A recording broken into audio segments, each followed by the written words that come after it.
여러분 안녕하십니까? 시사쇼 정치다 김보건입니다. 이재명 민주당 대표가요, 돈봉투 의혹을 받고 있는 의원들 일부에게 전화를 건 것으로 알려져 당이 술렁이고 있습니다. 이런 가운데 국민의힘을 탈당한 이현주 전 의원이 민주당에 복당을 하면서 친문계와의 갈등이 커지고 있는데요. 민주당의 공천 갈등과 지지율 추이 자세히 짚어드리겠습니다. 국민의힘은 면접을 마친 전국 22개 지역구를 경선에 붙이겠다고 밝혔습니다. 현역 의원과 용산 출신들의 맞대결 눈에 띄는데요. 잠시 뒤에 정리해드리겠습니다. 저는 1분 뒤에 돌아옵니다.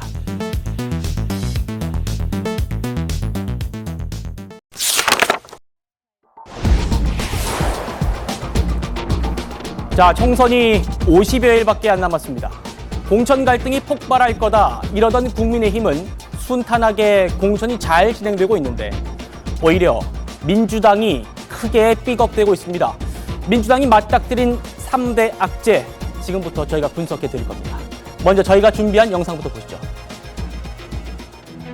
지지율이 약간 주춤한 상태로 지금 일부 조사에서 나왔고요. 당내 여러 가지 갈등적 요소가 가장 큰 요인이지 않을까. 공정하고 투명한 공천 심사 과정이 필요하다. 그런 식의 공천을 저는 보면서 이런 생각을 했습니다. 대장동 비리가 이런 식으로 일어났겠구나. 대장동식 공천이라고 생각합니다. 동봉투 열 의원들한테 그 전화 돌리셔서 그 출마 권유한 거 맞으십니까?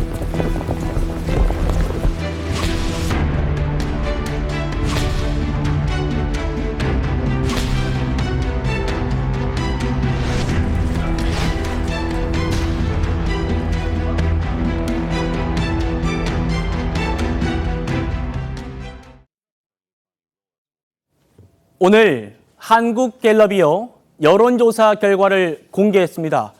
시사하는 바가 아주 많습니다. 바로 보겠습니다. 정당 지지도입니다. 국민의힘이 37% 득표했고요. 민주당이 31% 득표했습니다.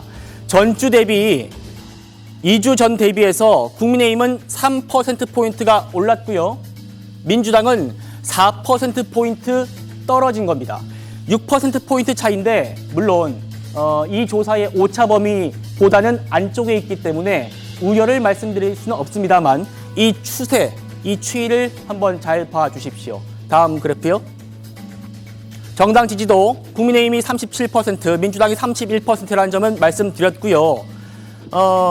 개혁신당, 제3지대, 다크호스가 될 거라는 개혁신당은 4%라는 조사 결과가 나왔고요. 녹색정의당은 2%로 집계가 됐습니다. 다음 그래프요. 네, 총선에서 어느 후보가 당선돼야 하느냐? 이 질문엔 여당인 국민의힘 후보가 당선돼야 한다 많이, 이게 36%, 1월 넷째 주보다 3%포인트 오른 겁니다.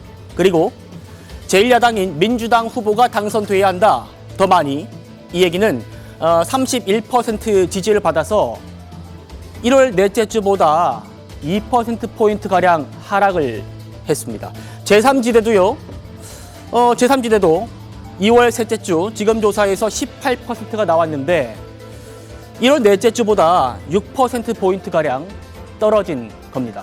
최병모 의원님. 네. 자, 단순 수치만 보면은 오차 범위 안에 있습니다. 하지만 여론조사 결과를 말씀드릴 때마다 추세가 중요하다 이렇게 말씀드리고 있는데 어떻습니까? 국민의힘은 쭉 올라가는 좀 추세고 민주당은 좀 떨어지는 추세란 말입니다. 더군다나 설 연휴 전과 후를 비교하면 많은 차이를 보이고 있습니다. 네. 그게 이제 지금 말씀하신 추세의 문제인데요. 사실은 설 연휴 전에 이제 제3지대가 하나로 통합되면서 굉장히 많은 기대를 모았는데 이제 그 안에서부터 벌써 이런저런 좀 잡음이 들리기 시작하면서 동력을 급격하게 좀 잃어가는 분위기고요. 자, 그러다 보니까 이제 국민의힘이 오히려 반사이익을 받는 것 아닌가. 뿐만 아니고 지금 민주당은 이재명 대표가 제가 보기에는 이제 조급함이라고 얘기를 하는데 너무 이재명의 민주당 뭐 이런 걸 만들기 위해서 이제 비명계를 공천에서 좀 배제하려는 움직임이 저는 뭐 그건 있을 수 있다고 보는데 그런 네. 움직임은 그 기간이 너무 길어요. 그러니까 잡음이 굉장히 오랫동안 지속된 듯한 느낌을 유권자들이 갖게 되니까 그런 것들이 이제 전체적으로 저는 지지율, 정당 지지율에 영향을 미쳤다고 봅니다. 그래서 네. 국민의힘은 별다른 잡음이 없고 심지어 최근에 김성태 전 원내대표의 이제 공천 배제가 있었는데 그 부분도 잘 마무리가 됐어요. 그렇죠. 그런데 민주당은 이런 부분에 관해서 매듭을 짓지 못하고 계속 시간이 흘러가면서 잡음으로 들리니까 이런 것들이 전체적인 지지율에 영향을 미쳤다 이렇게 봅니다. 자, 민주당이 이렇게 지지율이 좀 하락하고 있는 이 추세 원인에 대해서 저희가 분석을 계속 해드릴 겁니다. 상대적으로 중간 성적표를 잘 받은 한동훈 위원장 이렇게 답했습니다. 들어보시죠. 저도 그렇고 우리 국민의힘은 국민을 대단히 두려워하는 정당입니다. 그리고 국민에게 너무나도 사랑받고 싶어하는 정당입니다. 저희가 더 열심히 하겠다라는 말씀드립니다. 한동훈 위원장 분위기 좋죠. 반대로 민주당은 큰 위기감을 느낄 수밖에 없을 겁니다. 이런 조사 결과가 나올 수밖에 없었던 민주당의 3대 악재 지금부터 분석해 드릴 겁니다. 첫 번째는요. 사법 리스크가 이재명 대표만 있는 줄 알았던 이 사법 리스크가 당 전체로 퍼져나가고 있다는 겁니다. 왜 그런지 한번 보겠습니다. 자, 최근에요. 이재명 대표가 이른바 이 돈봉투 수수 의혹에 연루된 그런 국회의원들한테 전화를 걸었다. 이런 보도가 있었죠. 그래픽 보겠습니다. 호남 지역의 A 의원, 돈봉투 받은 걸로 지목된 의원입니다. 그리고 수도권의 B 의원까지 이재명 대표로부터 전화를 한 통 받았습니다. 내용이 뭐냐면 설 연휴에 대표가 전화로 와서 돈봉투와 관련한 해명을 듣고 싶다. 이런 취지로 얘기를 했고 300만 원짜리 돈봉투 실제로 받은 적 있냐? 돈봉투 받은 사람을 봤느냐? 이런 거를 상세하게 물었다는 겁니다. 강성필 부위원장님.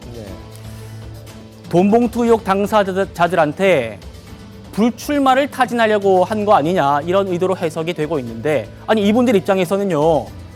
나는 아직 기소도 안 됐고 그런데 이재명 대표는 출마해도 되고 나는 왜 불출마해야 되냐 이런 반발이 나올 수밖에 없을 것 같은데요. 지금 검찰이 이 송영길 그 전 대표 전당대회와 관련해 가지고 연루된 의원이 약 20여 명이 있다고 말을 했어요. 근데 이 20여 명이 특정한 장소에서 돈봉투를 받았다는 의심을 받고 있잖아요. 네. 하지만 일부 의원들은 그 장소에 가지 않았다는 것이 객관적으로 증명이 된 적이 있습니다. 이 말은 무슨 말이냐? 모두 다 받았을 수도 있고 모두 안 받았을 수도 있고 일부 받았을 수도 있는 겁니다. 이 말은 무엇이냐? 결국에는 선의의 피해자가 생길 수도 있다는 거예요. 그래서 이재명 대표가 전화를 해서 출마를 하냐 마냐를 묻기 전에 먼저 정황에 대해서 조금 구체적으로 물었던 것 같고 또 이러한 구체적인 어떤 상황 설명 이후에 출마를 시킬 것이냐 안 시킬 것이냐에 대한 판단이 필요하다. 저는 그렇게 해석하고 있습니다. 서정욱 변호사님. 자, 이재명 대표가 어떤 판단을 하기 전에 먼저 물어봤다는 게 지금 강성필 부위원장님 얘기인데 그렇다고 해도 당내에서 반발이 나오는 이유는 결국에는 이재명 대표 본인의 사법 리스크 때문에 의원들을 설득하지 못하고 있는 게 문제 아니냐 이런 얘기가 나오거든요. 지금 이제 이재명 대표 기소된 것만요. 액수만 보면 성남FC 뇌물이 이제 130억 정도 되고요. 그다음에 이거 대장동 배임이 4,895억이고요. 그리고 이제 백현동 배임이 200억입니다. 네. 이거만 해도 이게 얼마입니까? 그리고 이제 수사 중에 있는 쌍방울 대북 송금은 이제 800만 불이니까 그것도 이제 100억이 넘죠. 그러니까 제가 보기에 돈봉투 받은 의원들 저는 받았다고 봅니다. 증거가 너무나게 명백하니까. 왜 그러냐면 이게 윤관석 의원이 100만 원씩 연 봉투를 뿌렸다고 시인했습니다. 근데 그 액수를 어떻게 줄이겠습니까? 여러 정황성인데 이거 300만 원을 맞는데 근데 어떻게 이렇게 천문학적인 액수로 재판받고 있는 대표가 우리가 그래 받았다 한들 300만 원 아니냐? 이걸 이렇게 공천 배제하면 형평이 안 맞죠. 저는 이 모든 게 이재명 대표 기준으로 다 이게 공천하다 보니까 이런 꼬이는 문제가 생기고요. 네. 지금이라도 이게 유일한 해법은 이재명 대표가 저는 불출마하는 것 외에는 다른 사람에게 설득이 어렵다 이래 봅니다. 네, 정호기 의원님. 지금 강성필 부위원장의 말씀은 이재명 대표가 억울할 수 있는 의원들을 조금 달래주려고 전한 것일 수도 있다 이 얘기거든요. 어떻게 해석하십니까? 그런데 이 모든 거를 만기 칠남식으로 이재명 대표가 직접 전화해서 한다라는 것도 제3자가 볼 때는 참 낯선 장면이거든요. 관련해가지고 뭐 거기 위원회 많잖아요. 징계 관련, 뭐 윤리 관련 많을 텐데 뭐 조사하는 사람도 있을 것이고요. 그런데 이 부분을 직접 전화해가지고 물어봤다. 그뿐만이 아니라 또 얼마 전에는 불출마를 또 종용하기 위해서 몇몇 전직 의원들한테 전화를 했다 이렇게 나오는 거 보니까 본인이 상당히 심리적으로 지금 복잡한 속내 아닌가 생각이 듭니다. 그러니까는 지금 계속 지지율은 떨어지고요.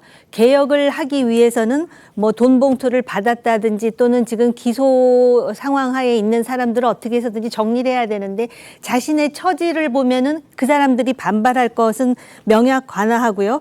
그러다 보니까 이런 일이 생기는데 더 흥미로운 거는 과거에는 직접 당대표가 이렇게 전화를 해서 의사를 타진했다 해서 이런 게 직접 공개되지 않습니다. 네. 근데 지금은 전화를 받자마자 이게 다 지금 노출이 되고 공개가 된다라는 거는 분명히 누가 봐도 이재명의 민주당임에도 불구하고 이재명 대표에게 상당히 취약한 측면이 여러 곳에서 노정된다는 걸 우리가 또 확인할 수가 있거든요. 근데 이 문제를 해결하지 않으면 조금 전에 우리가 여론조사에 대해서 추이에 대해서 살펴봤는데 그 추이는 계속 진행할 가능성이 있습니다. 네. 말씀하셨던 대로 뒤에 다뤄볼 이 밀실공천 이 논란도 어떻게 이 얘기가 당 밖으로 퍼져나갔냐 이것도 지금 민주당 내에서 하나 이슈입니다. 한동훈 위원장은요. 이번 이 논란을 두고 수사를 받은 의원들끼리 뭐 상의를 한 거 아니냐 이러면서 또 한번 이 대표를 저격했습니다. 들어보시죠. 이재명 대표가 돈봉투 의혹 의원들에게 일일이 전화해서 전체 동향 파악을 했다는 보도가 하나 나왔는데 기소될 분들끼리 한번 어떻게 할 것인지 상의한 거 아닐까요? 같은 입장에 같이 수사받고 계신 분들끼리 이거 어떻게 해야 되는지 상의한 거 아닌가? 강성필 부위원장님, 한동훈 위원장 말씀에 동의합니까? 어떻습니까? 네, 한동훈 비대위원장이야 사실 뭐 정치적으로 그냥 공격을 하는 거죠. 아니 무슨 같이 기소된 사람끼리 같이 이렇게 상의를 하겠습니까? 상의는 변호사하고 하겠죠. 그래서 저는 이런 것들은 정치적인 수사라고 생각을 하고요.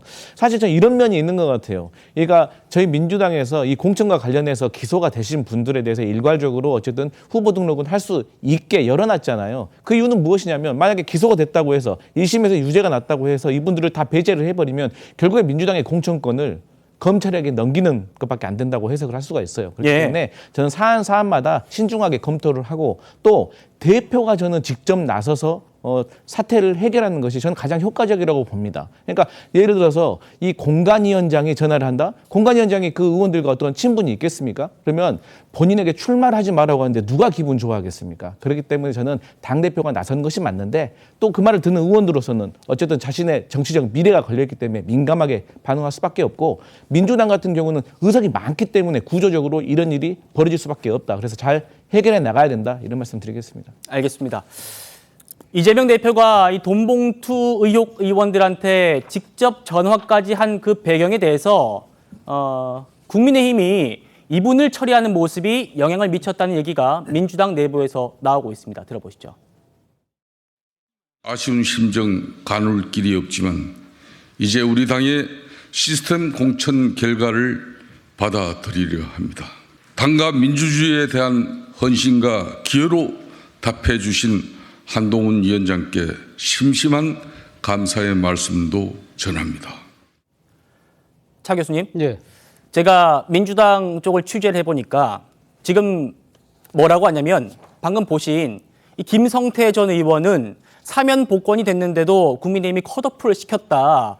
여기에 대해서 민주당이 위기감을 느꼈다. 이런 얘기가 나옵니다. 뭐 상당히 일리 있는 저는 지적이라는 생각이 듭니다. 네. 아무래도 그러니까 지금 이 총선에서의 일종의 국민들의 눈높이에서 일종의 혁신 경쟁을 하는 거잖아요. 그 혁신 경쟁하면서 가장 중요한 기준이 일종의 도덕성이거든요. 예. 도덕적인 측면에서 본다고 한다면 김승태 전 의원 같은 경우는 본인은 상당히 억울하다고 이야기하지만 대법원에서까지 유죄를 받았고 그렇지만 정치적으로 사면이 됐기 때문에 사실 이 법률적으로 지금 출마하는데 아무런 문제가 없잖아요. 그러나 상대적으로 좀 민주당 같은 경우는 지금 수사 중인 상황이고 몇몇 탈당하긴 했습니다만 기소돼 있고 그 중에서 지금 윤관석 의원 같은 경우 유죄까지 나와 있는 상황이기 때문에 네. 아무래도 지금 이 여러 가지 그러니까 법적인 문제가 없음에도 불구하고 김승태 전 의원이 도덕성의 잣대 때문에 지금 탈락하는 상황이라고 한다면 그럼 도대체 민주당은 뭐 하고 있느냐는 지적이 나올 수밖에 없잖아요. 그렇기 때문에 아마 그러한 상황을 고려해서 이재명 대표가 나선 거라고 저는 보입니다만 네. 저는 또 이런 생각이 들어요. 사실 이 돈봉투 문제가 어제 오늘 불거진 문제가 아니잖아요. 예. 사실 어떻게 보면 당의 건강을 흔들 수 있는 심각한 문제였는데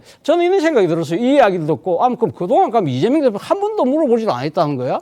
물론 뭐 이 당의 공식적인 감찰 뭐 윤리기구 있는 데서 나름대로 뭐 이 조사를 한다고 했겠지만 네. 사실은 이런 지금 당내의 민주주의를 흔들 수 있는 심각한 문제가 발생했다고 한다면 개별 의원들을 본인이 사실은 이 벌써 한 1년 반 전 이야기잖아요. 그때부터 지금 나름대로는 다 탐문을 하고 상황을 파악하고 난 뒤에 내가 당을 어떤 식으로 이 위기 당을 이렇게 끌고 나가야 되겠다는 나름대로의 하나의 방향성을 만들어 놨어야 되는데 예. 지금 공천에 임박해서 이런 이야기를 한다?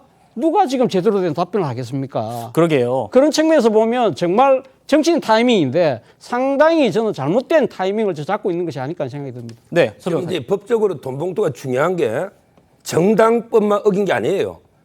돈봉투는 이제 정당법에다가 정치자금법도 이게 위반이 되어 있습니다. 그렇죠. 근데 정치자금법이나 선거법은 벌금이 100만 원만 넣어도 당선 무효입니다. 벌금 100만 원이면 당선 무효예요. 그래서 윤관석 의원이 봉투에 100만 원 들었다. 그러면 이게 100만 원 받으면 벌금 80 넣을 수 있으니 아마 액수 줄이기에 나섰는데 지금 만약에 300만 원 받은 게 드러나면 벌금은 받은 액수보다 더 넣을 겁니다. 그러면 저는 대규모 보궐선거 치러질 수밖에 없어요.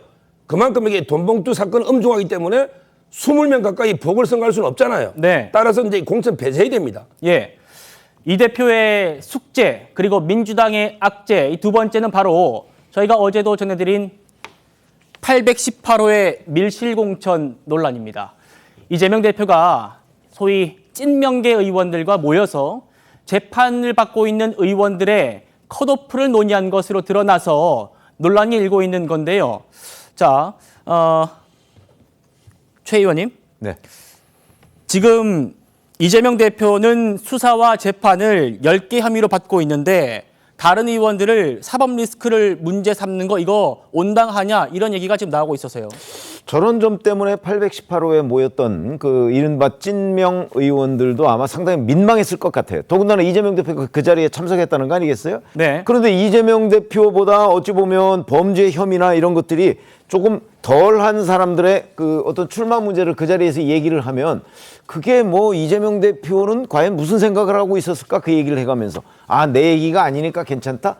그 혐의는 다 비슷한 얘기고 오히려 혐의는 본인이 더 중하잖아요. 네. 이런 점 때문에 이 모임이 뭐 대개 이런 식의 밀실공천 얘기는 총선 때마다 나오는 얘기이긴 합니다만은 지금 이재명 대표의 경우에는 본인한테 지금 그 본인이 안고 있는 사법 리스크가 워낙 많기 때문에 지금 저 자리에서는 그 적어도 본인이 빠진 상태에서 다른 사람들끼리 논의를 한다면 몰라도 본인이 있는 상태에서 저 얘기를 하면 그 안에 있는 그 참석자들도 뭐 좀 그 이상하게 생각하지 않을까요? 이런 점 때문에 저는 민주당에 일정한 그 공천 배제를 하더라도 사실은 승복할 수 있는 그 의원들도 꽤 있습니다. 그런데 이재명 대표가 워낙 공천 배제의 여러 가지 그 거미줄 같이 이렇게 엮여 있기 때문에 그 사람들이 아니 이재명 대표는 되는데 왜 나는 안 되는 거야? 나는 뭐 사실은 돈봉투만 해도 수사도 아직 조사도 안 받았습니다. 그 사람들. 그렇습니다. 그렇죠? 조사받은 사람이 뭐 한 서너 명밖에 안 돼요. 예. 그럼 16명 정도가 아직 조사조차 안 받고 앞으로 어떻게 될지도 모르는 상황인데 그 사람들한테 이재명 대표가 전화를 해서 뭐 이러쿵 저러쿵 얘기하는 걸 그 사람들이 과연 승복할 수가 있겠습니까? 네. 그런 점으로 본다면 저는 이재명 대표의 문제에 딱 걸려가지고 이 밀실공천 문제도 마찬가지고 그래서 이 기준, 명분 이런 것들이 다 흔들리기 때문에 이재명 대표가 이게 무슨 그 결단을 하기 전에는 이 문제는 계속해서 시달릴 수밖에 없는 숙제다 이렇게 봅니다. 지금 최 의원님께서 말씀하시는 이런 문제들이요. 민주당의 주류적인 시각입니다. 그런데도 친명계의 장경태 의원은 참모들과 대표가 상의하는 건 당연하다. 그러면서 오히려 두둔을 했습니다. 들어보시죠. 당대표가 혼자서 독방에서 뭐 정말 호롤단신 기도하면서 공천할 수 있는 건 아니지 않습니까? 여러 가지 참모들과 또 여러 가지 이 주변인들과 당연히 상의를 해야 하는 게 또 뭐 여러 가지 정보를 보고받는 게 뭐 저는 당연하다 보고요. 자 교수님. 예. 그날 818호에 친명계로 좌장이라 불리는 정성호 의원이 있었고 박찬대 의원이 있었고 이분들은 그 자리에 왜 있었냐. 지금 친문과 친명 갈등이 있고 친명계 후보들을 공천 배제하려는 거 아니냐 이런 움직임이 나오고 있는데 그분들은 왜 있었냐 이런 얘기가 나오는데 장경태 의원은 대수롭지 않다 이런 반응입니다. 글쎄요, 뭐 저도 그 의견은 동의할 수가 없네요. 사실 뭐 예를 들면 조정식 사무총장, 박찬대 최고위원 이 정도가 모여서 한다고 이야기를 했다고 한다면 그거는 뭐 또 이 당의 수뇌부고 또 이 어차피 공관위원회에서 결정한 부분은 최고위에서 최종적 의견을 받아야 되기 때문에 거쳐야 되기 때문에 그런 이야기를 할 수는 있어요. 그런데 지금 그 자리에 딴 사람 당직을 맡고 있지 않은 정성호 의원이 있었다. 네. 그 자체는 사실 어떻게 보면 친명계의 자장이다. 정치적인 위상이 그렇다고 한다고 하면 도대체 그럼 당의 공식 회의도 아니고 그러면 뭐야? 무슨 논의를 했기 때문에 저 정성호 의원은 앉았을까? 같이 갔을까? 이러한 부분들이 어떻게 보면 지금 이 민감한 시기에 당의 공식 기구를 무력화시키고 있다. 그렇다고 한다면 그건 거꾸로 이야기하면 이재명 대표의 사당이 아니냐는 지적을 할 수밖에 없다는 것이죠. 네. 특히 정성호 의원과의 그 관계는 최근에 불거졌던 현근택 변호사와 관련된 부분이 있잖아요. 그랬죠. 어떻게 처리할까요? 어떻게 했으면 좋을까요? 그 문자 주고받고 그 난리가 났었잖아요. 그러면서 이게 도대체 그럼 시스템 공천이 제대로 되느냐 안 되느냐는 부분을 모든 사람들이 예의주시하고 있는 상황에서 정성호 의원이 그 자리에 있었다? 이거는 그러면 지금 한 번도 아니고 계속적으로 반복되고 있다? 이런 부분들이 그럼 도대체 이 민주당을 향한 공천에 대한 공정성, 투명성 이런 부분들에 대한 목소리를 과연 제대로 듣고 있기는 한가? 라는 의구심을 자아낼 수 있는 한 장면이 아닐까 하는 생각이 듭니다. 알겠습니다. 그런데요. 지금 얘기하고 있는 정성호 의원 언론에는 나 거기에 없었어 이렇게 얘기를 하고 있습니다. 들어보시죠. 그 13일 밤에 이재명 대표하고 조정식 사무총장, 박찬대 최고위원 등과 함께 의원님도 같이 계셨죠? 그게 가능한 얘기가 아니죠. 13일 같은 국회 와서 오전에 면담하고 지역 내라고 돌아다니고 있었습니다. 어쨌든 이번 공천이 과정이라든가 그 결과가 국민의 눈높이에 맞아야 되지 않겠습니까? 본인은 굉장히 억울하고 주장을 하지만은 또 다른 측면도 있는 거 아니겠습니까? 뭐 전혀 근거 없이 이 상황에 온 건 아니니까 그런 고민들은 지도부에서 안 할 수가 없는 거 아니겠습니까? 사실요. 그런 고민 과정에서 나온 얘기들입니다. 사실. 강모 위원장님. 네.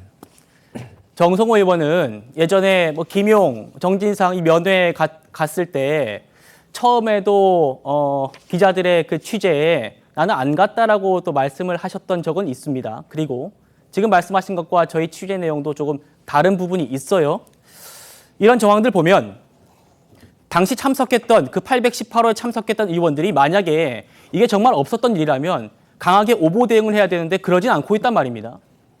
그 문제를요 더 키울 수 있는 측면이 있습니다. 그리고 제가 정치권에 있으면서 이 언론과의 어떤 불협화음이 있었을 때 언론을 법적 대응을 해본 적이 많이 있습니다. 하지만 정치권이 그게 바로바로 결론이 나지 않기 때문에 사실 소득이 별로 없어요. 그래서 이런 것들은 언론 대응하는 건 오보 법적 조치를 취한다는 것은 제가 봤을 때 현명한 방법은 아닌 것 같고요. 또 이 포인트는 뭐냐면 결국에는 이 비선 실세들과 함께 논의를 했느냐 이게 사천이냐 아니냐 그런 문제인 것 같아요. 그러니까 조정식 사무총장도 있었고 또 뭐 다른 최고위원도 있었고 뭐 그러는데 일단 정성호 의원은 본인이 없다고 하니 뭐 이것을 제가 뭐 있었는지 없었는지 어떻게 알겠습니까만은 저는 어쨌든 당내에 어떤 큰 사안이 있었을 때 대표로서 여러 가지 의원들의 의견을 듣는 것도 저는 맞다고 생각을 해요. 그래서 어떤 큰 일이 있을 때 항상 그 당직에 있는 사람들과 소수에 있는 것과 논의한다. 그것이 항상 꼭 옳은 건 아니다. 그리고 시스템 공천이라고 얘기하잖아요, 우리가. 그러면 시스템에 다 맡겨놓는다고 하면 정치가 왜 필요하겠습니까? AI한테 맡겨야죠. 그 시스템에 맞춰서 결과가 나오게. 하지만 정치라는 것이 저는 그게 아니고 공천이라는 것은 사람의 감정과도 관련된 문제이기 때문에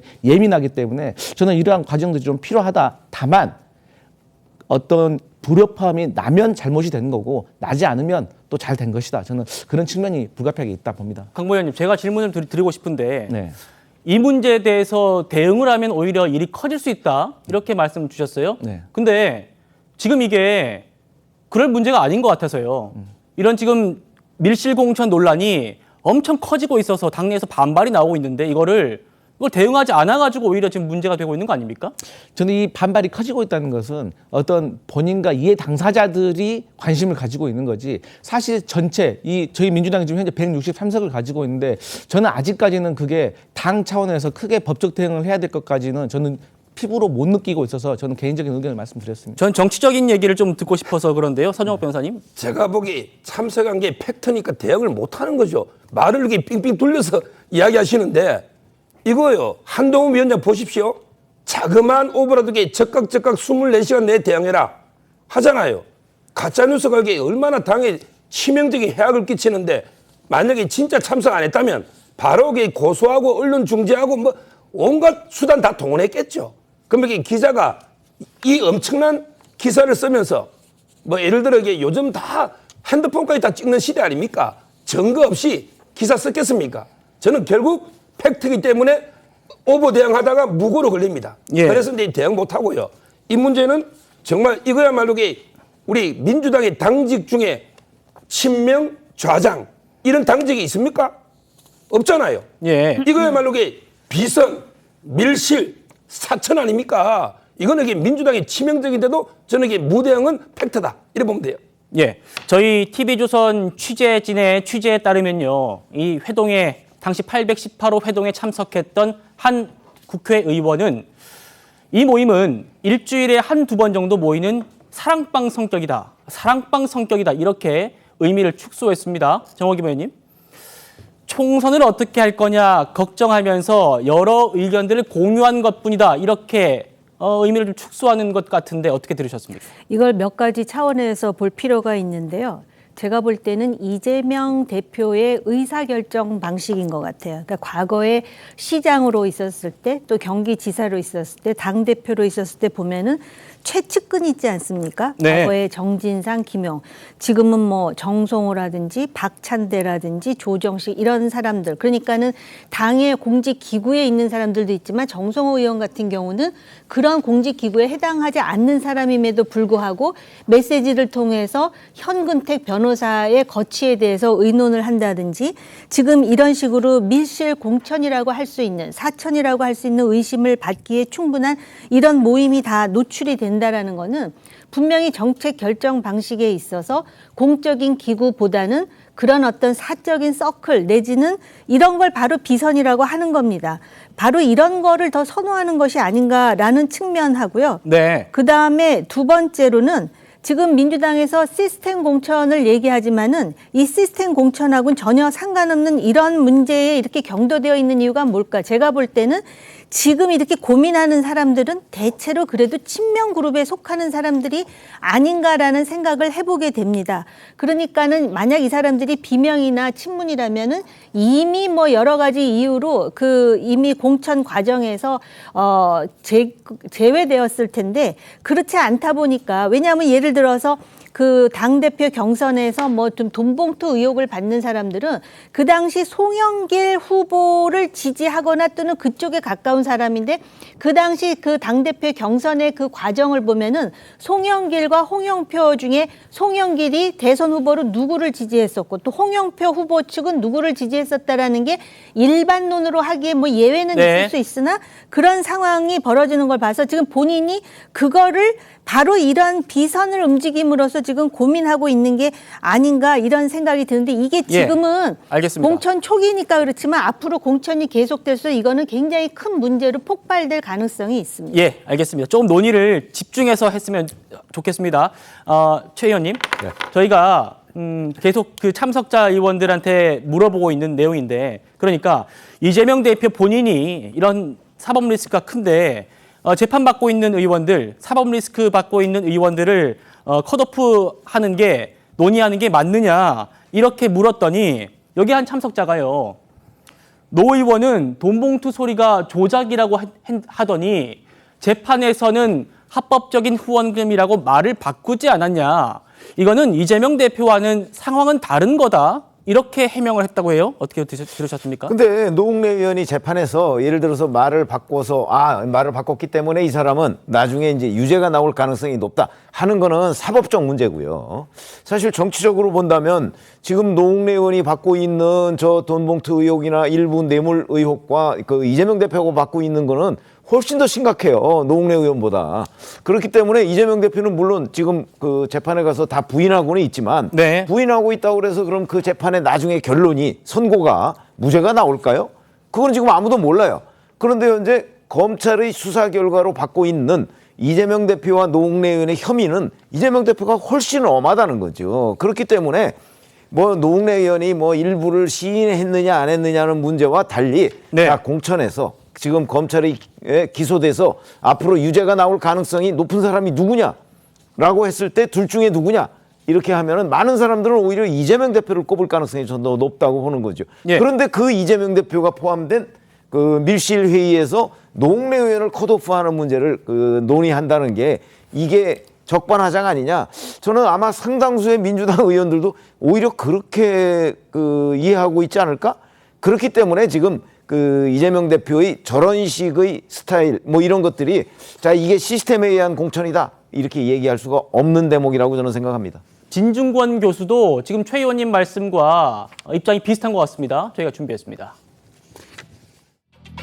우리 같은 사람, 정치 탄압받고 같은 우리 같은 사람도 함께 싸울 수 있도록 하자는 게 규정에 따른 시스템 공천 아니에요? 우리 그렇게 하겠다는 거예요. 노웅래 의원 입장에서 생각해보면 이재명 대표가 저렇게 출마하는데 자기는 안 나가겠다 이런 생각하기 어렵지 않을까요? 자기는 억울한 기소고 노웅래 기소는 수긍할 만하다 이런 얘기를 아무리 이재명 대표가 뻔뻔해도 할 수 있겠습니까? 혐의나 이 모든 것들을 보게 되면 이재명 대표의 혐의가 엄청나게 몇 배는 더 중요한데 그보다 훨씬 혐의가 약한 분을 컷오프 시키고 뭐 이런 것들이 국민들이 좀 납득하기 힘들거든요. 이게 뭐지?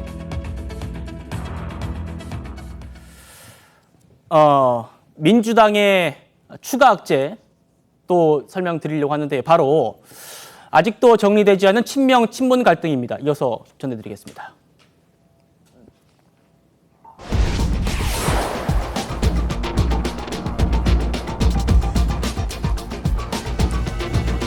민주당의 3대 악재 세 번째 계속 보여드리고 있는 명문 갈등입니다. 이 명문 갈등, 친명과 친문의 갈등은 바로 문재인 정부의 대통령 비서실장을 지낸 임종석 전 비서실장을 어떻게 처리할 거냐 이거겠죠. 어제 한 언론 보도가 있었는데 이 갈등에 기름을 부었습니다. 이겁니다. 민주당이요. 서울 중성동갑 후보 경쟁력 조사를 하면서 이곳에 이미 출마 선언을 한 임종석 전 실장을 빼버리는 겁니다. 그러니까 자체 여론조사에서 민주당 후보들 1번, 2번, 3번 이렇게 후보들 쭉쭉쭉 나열하면서요. 국민의힘 후보를 윤희숙 전 의원으로 가상해서 1대1로 붙었을 때 누구에게 투표하시겠냐 이런 여론조사를 했는데 지금 보시는 대로 총선 영입 인재인 공영훈 전 사장, 차지호 교수 그리고 추미애 전 장관까지 넣어서 조사를 하면서도 임종석 전 실장은 뺐다는 겁니다. 자, 강석필 부위원님 어떻게 보십니까? 네, 저희 그 민주당 당내에서 요즘 분위기는 임종석 전 비서실장을 당내 당 공간이라든지 대표 차원에서 험지나 격전지로 설득을 해야 된다. 그런데 본인께서 끝까지 경선에 참여하겠다 하면 경선시켜야 된다는 게 주류 의견입니다. 그런 차원에서 이미 임종석 전 비서실장의 중구 성동 갑에서의 경쟁력은 이미 우리가 잘 알고 있어요. 네. 그런데 저희 입장에서는 그러면 경선을 시키기 위해서는 또 다른 파트너가 있어야 되지 않겠습니까? 그런 차원에서 공영훈, 차지호, 추미애 이 세 명을 돌려서 적합도를 경쟁력을 살펴볼 수가 있는 거라 저는 그렇게 생각을 하거든요. 네. 이 중에서 경쟁력이 있으신 분과 또 임종석 전 비서실장과 함께 경선을 치를 수도 있는 거지 뭘고 꼭 굳이 임종석 전 비서실장이 빠졌다고 해서 친문을 배제한다. 이것은 이미 지금 진행되고 있는 경선 과정에 공천 과정에서 이미 친문을 배제하지 않는다는 시그널이 충분히 반영되고 있다. 저는 그렇게 보고 있습니다. 그런데 왜 친문계에서는 이렇게 반발하는 걸까요, 소정학 변호사님? 제가 보기 계속 생각이 좀 다른데 아마 이제 그 임종석 실장은 성동 가번에게 이미 컷오프 전 됐다 봐요. 네. 다른 험지 뭐 용산이나 다른 지역은 모르겠지만 이미 성동갑은 안 된다. 이러다 보니까 여론조사 뺀 거고요. 그리고 이제 저거는 추미애 장관은 3명하고 한번 비교해 보세요. 나머지 2명은 인지도가 아주 낮은 분 아닙니까? 근데 거기에 추미애 장관을 였다? 그럼 아마 이게 추미애 장관을 좀 이게 밀어주기 위한 이런 게 사실상은 여론조사에 가까운 여론조사를 빙자했지만 어떻게 거기에 놓은 임종석을 배제하고 추미애 연대 나머지 2명은 신인 인지도가 낮은 분이잖아요. 그래도 여론 조작까지는 좀 아니겠죠. 그러니까 여론 조작이라는 게 아니고 조작에 가까운 여론 조사다. 네. 저는 얼마 전에요. 거기 조상호 변호사라고 또 여론 조사를 한 적이 있어요. 근데 거기에 뭐라 했냐면 다른 분은 드라이하게 직책을 소개하는데 조상호 변호사는 이재명 대표를 변호한 조상호 변호사. 이게 여론 조사입니까? 이런 저는 문제가 있다 봅니다. 예, 강 부위원장께 반론 기회 드리겠습니다. 네, 지금 우리 서정욱 변호사님이 마치 우리 민주당의 공관위원장이다 싶을 정도로 너무 상상력을 발휘하시는 것 같은데요. 추미애 그 전 장관을 그러면 동작의 적합도 조사를 하고 송파의 그 적합도 조사한 건 어떻게 설명하실 거예요? 그리고 또 나중에 임종석 전 비서실장을 경선에 참여시키면 그때 또 뭐라고 하실 거예요? 그래서 이렇게 추측을 하시는 건 좋지만 여론 조작까지 말씀하신 건 너무 과도하다 이런 말씀 드리겠습니다. 자, 최 의원님이 정리해 주시죠. 근데 아니 이렇게는 생각할 수 있어요. 지금 민주당의 기준으로 보면 후보 적합도 조사를 해서 다른 경쟁 후보들보다 월등하게 만약 어느 특정 후보가 높다. 그러면 단수 공천을 할 수 있죠. 그런 기준이 있습니다. 국민의힘에도 있습니다. 그렇기 때문에 임종석 전 실장을 넣어서 저 여론조사를 저렇게 3명하고 넣어서 해봤더니 임종석 전 실장이 압도적이었다. 그러면 임종석 실장을 단수 공천할 수 있어요. 근데 그럼에도 불구하고 임종석 전 실장을 아예 빼버렸다는 얘기는 저는 임종석 전 실장을 이 지역에는 공천하지 않겠다 적어도 네. 이런 뜻을 분명히 하고 저 조사를 진행한 것 아닌가. 오히려 이렇게 판단하는 게 저는 합리적이라고 생각합니다. 네, 강 부위원장님께서는 당내에서 별로 반발이 없다고 하시지만 제가 왜 친문계가 반발할까요? 라고 답변 드렸던 이유는 지금 들으시려고 하는 이 목소리 때문입니다. 문재인 정부에서 청와대 정무수석을 지냈던 최재성 전 의원인데요. 임 전 실장이 컷오프되면 가만히 있지 않겠다 이렇게 메시지를 냈습니다. 들어보시죠. 임종석은 무조건 안 준다는 생각인 것 같아요. 임종석을 정점으로 주류에 의해서 전 정부 핵심 인사가 건드려지면서 문명 파괴가 되면 이건 총선 폭망하는 거예요. 물밑에서 부글부글 합니까? 저는 뭐 가만히 있을 수가 없어요. 왜냐하면 명문 정당이 깨지는 거 아니에요. 이른바 친문이 반명은 아니잖아요. 그래서 이게 너무 그게 다음 얼척이 주입니까? 없는 거지.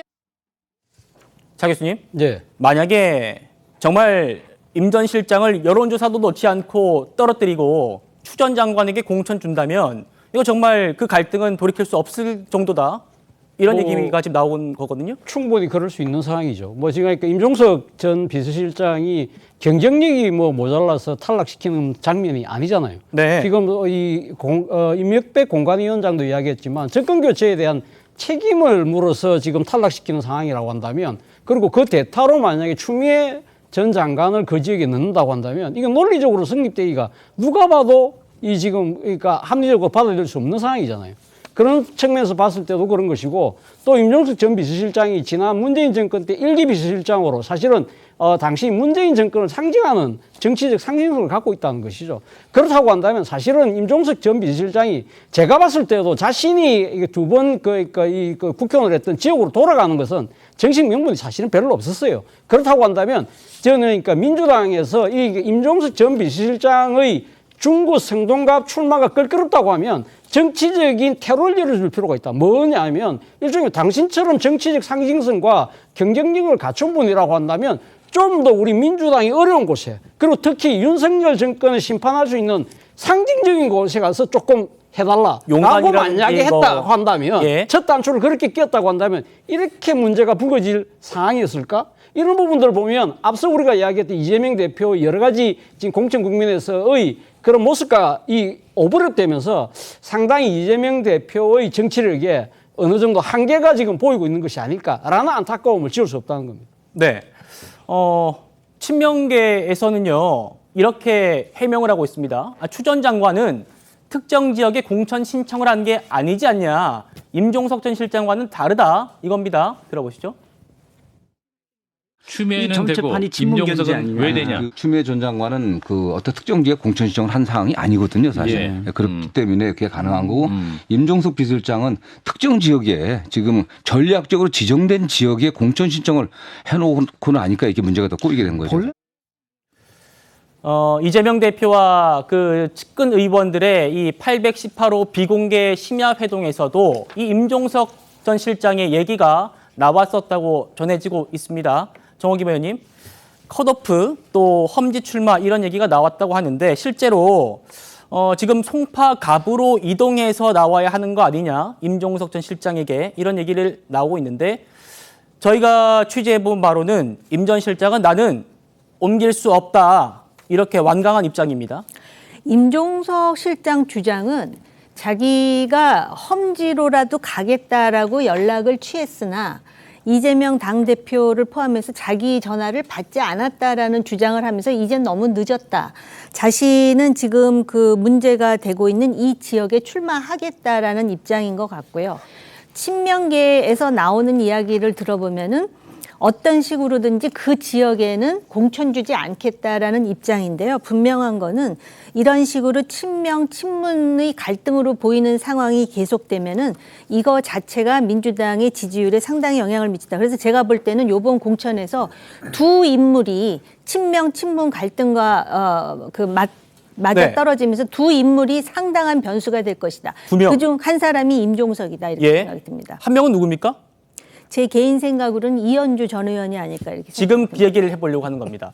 오늘 친문 친명 갈등의 또 다른 외관이 될 그런 인물이죠. 의원님 말씀하신 이현주 전 의원이요. 내가 생각이 짧았습니다. 제 뿌리는 민주당이에요. 이러면서 민주당으로 복당을 했습니다. 이재명 대표도 복당을 환영했는데요. 보시겠습니다. 안철수 현상에 들떴던 저는 새정치를 꿈꾸며 민주당을 탈당했습니다. 엇보려니 하면서도 자존심 때문에 차마 미안하단 말을 할 수 없었습니다. 방황하다 돌아온 지금 이제 용기를 내어 말할 수 있습니다. 제 생각이 짧았습니다. 환영합니다. 고향에 돌아오신 걸 환영합니다. 예, 감사합니다. 네. 저도 열심히 하고 그 윤석열 정권 심판에 힘을 보태겠습니다. 네, 무능하고도 정말 무책임한, 무관심한 이 정권에 꼭 경종을 울려야 됩니다. 같이 하시죠. 네.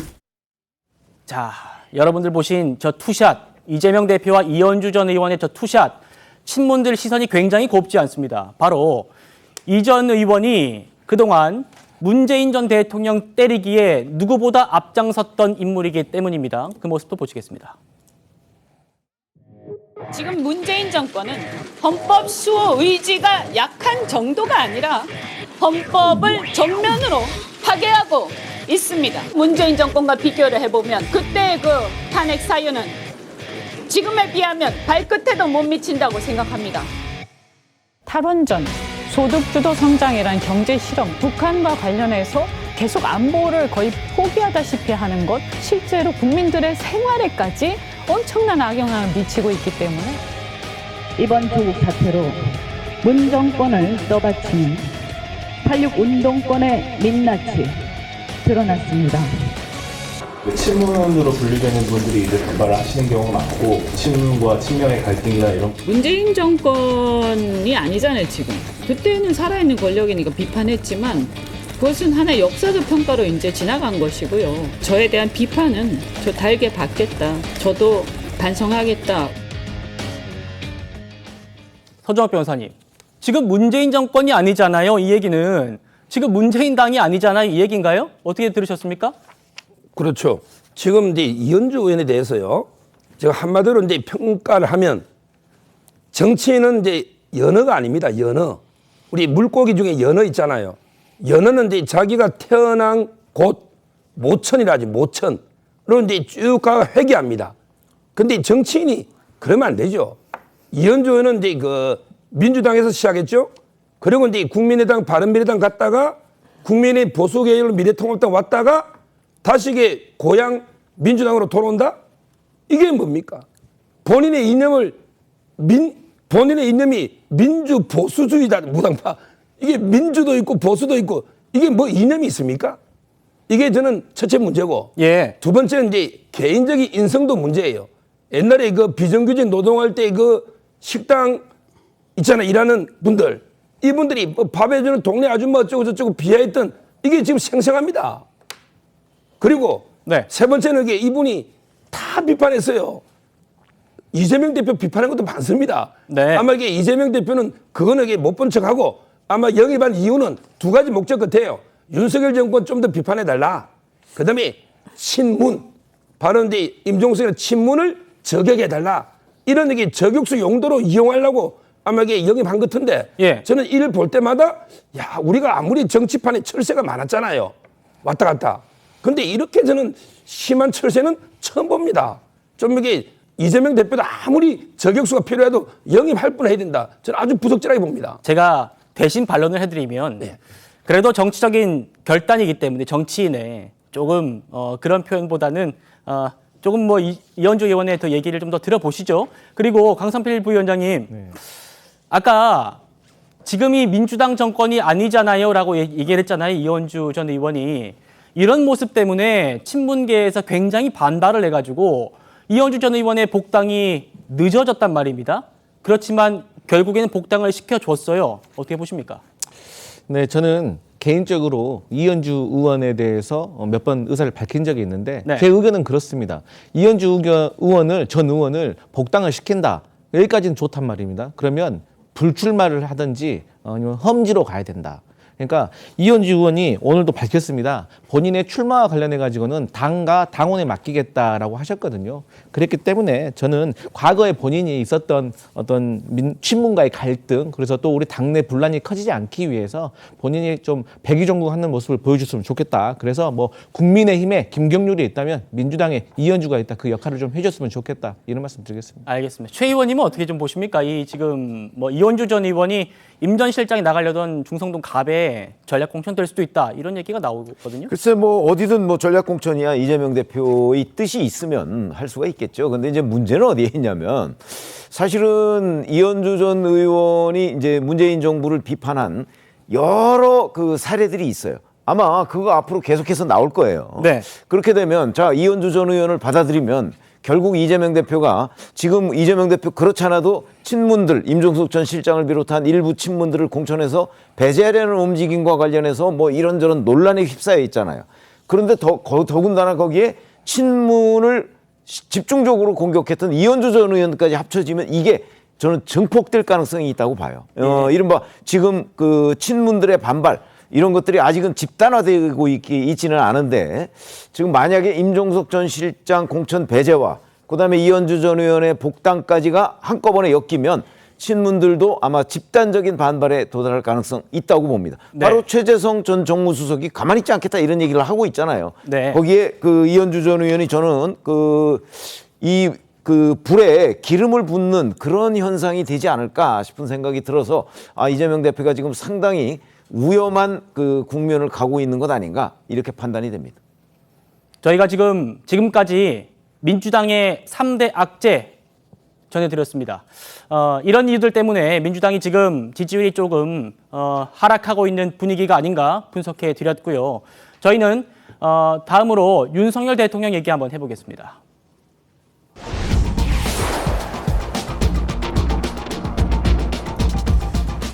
윤 대통령이 참석한 이 대전 카이스트 학위 수여식에서요. 졸업생이 강제로 퇴장당하는 일이 벌어졌습니다. 이 학생은 윤 대통령에게 소리를 지르다가 경호원들에게 끌려나간 걸로 알려졌는데 당시 상황 함께 보시겠습니다.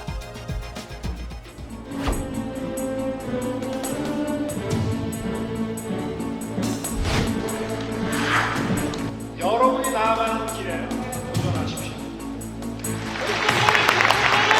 오늘 뒤에서 도전하십시오. 좋아. 발색되지 말고 뒤에서 도전하십시오. 좋아. 발색되지 말고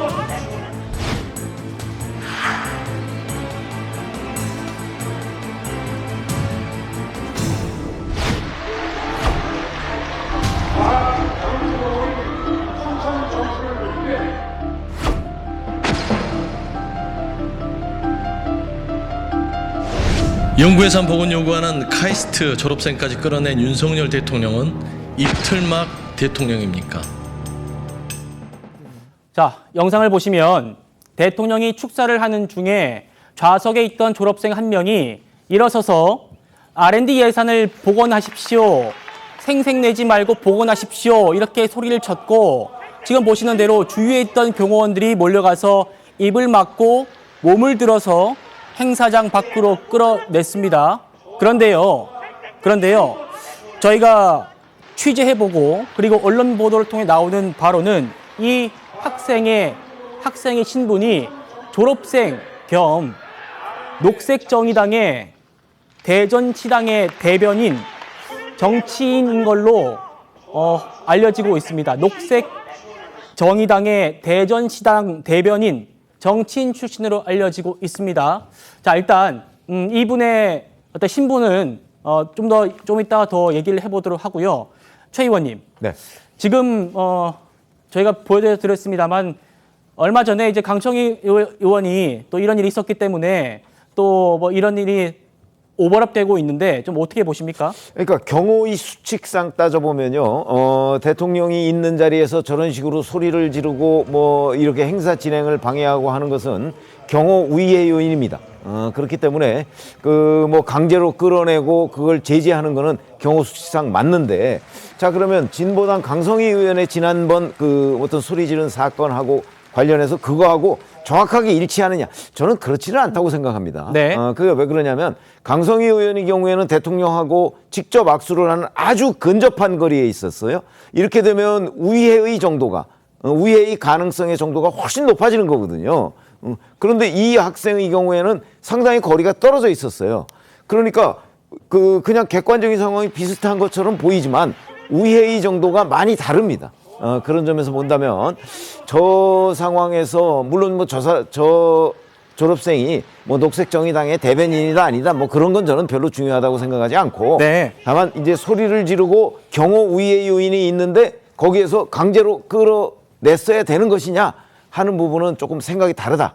그래서 이제 거리가 있고 저기에서 뭐 무슨 갑작스럽게 무슨 대통령한테 위험한 상황이 초래될 가능성은 약하기 때문에 조금 더 좀 강성희 의원과는 좀 다른 차원의 대처가 필요했던 것 아닌가 하는 생각이 듭니다. 강성희 의원 사례와는 달리 대통령과의 이격거리가 있기 때문에 조금 좀 다르게 봐야 하는 거 아니냐 이런 말씀 주셨는데요. 차지영 교수님, 대통령실은 그럼에도 불구하고 경호 원칙에 따른 불가피한 조치였다 이렇게 얘기를 하고 있거든요. 예, 뭐 경호원들은 그렇게 할 수 있다고 봅니다만 저는 윤 대통령이 이 상황에서 좀 더 정치적 순발력 또 이 정치적 포용성, 관용성을 좀 보일 필요가 있지 않나 하는 생각이 든다는 겁니다. 지난번 강청희 의원 같은 경우는 대통령이 지나가면서 벌어졌던 사안이기 때문에 대통령이 상황을 인지 못했을 가능성이 상당히 높아요. 그런데 이번에 본인이 연설하고 있고 본인이 바라보는 앞에서 지금 학생이 끌려가 나가는 장면이잖아요. 지금 이 졸업생이라고 한다면 나름대로는 다 신분이 검증됐던 사람들이고 네. 또 들어올 때는 사실 또 이 지금 검색대를 다 통과하기 때문에 상당히 위해적 요소가 사실 없다는 것이죠. 그렇다고 한다면 대통령 입장에서는 딴 사람도 아니고 지금 졸업생이 정부의 정책에 대해서 강하게 비판하는 입장이라고 하면 경호원들을 잠시 제지시켜 놓고 난 뒤에 한번 이야기 한번 해봐라.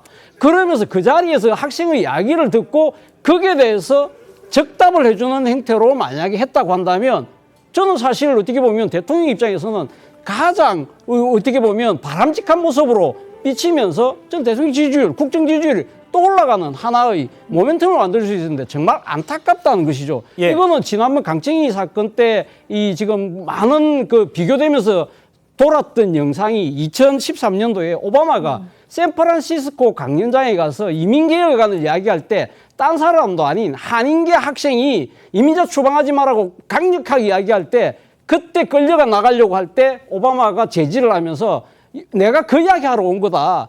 이야기를 계속 들어주고 거기에 대해서 적극적으로 대응을 하는 장면은 그 때문에 사실 오바마가 재선했는지도 모르거든요. 예. 저는 이런 장면들이 미국과 한국의 문화 차이뿐만 아니라는 생각이 들어요. 이런 측면에서 본다고 한다면 대통령이 국민의 목소리를 정말 경청하고 엄중하게 받아들이는 그 자세가 차이가 아닐까라는 생각이 든다는 겁니다. 서정호 변호사님은 다른 생각이신가요? 그렇죠.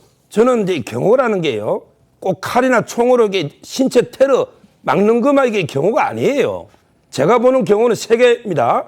물론 이제 그런 직접적인 신체 위에 당연히 경고해야죠.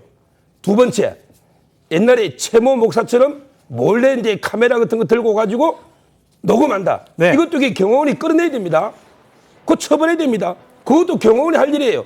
아니, 목사가 녹음하는 게 뭐 김건희 여사를 테러하는 건 아니잖아요. 그럼 경호원이 테러 안 하니까 가만히 있어야 됩니까? 그것도 끌어내야 되는 거예요. 몰래 녹음하는 것도. 자, 세 번째, 대통령이 참석한 행사에 고함을 고래고래 지르면 우리 방송하는 스튜디오에 누가 고함 지르면 안 끌어냅니까? 이건 업무방해입니다. 공무집행 방해입니다. 저 만약에 안 끌어내면 계속 할 거 아닙니까? 중단한 게 아니잖아요. 일시적으로 한 것도 아니잖아요. 이건 당연히 끌어내는 게 맞지. 이거는 범죄입니다. 옛날에 문재인 대통령 때 국회 연설하고 나왔어요. 근데 어떤 분이 신발을 던진데 옆에 근처도 안 갔어요. 이걸 공무집행 방해로 기소하고 타이가 대법원까지 무죄 났지만 그렇게 했지 않습니까? 전 정권에서. 경호라는 게 범위가 넓은 거예요.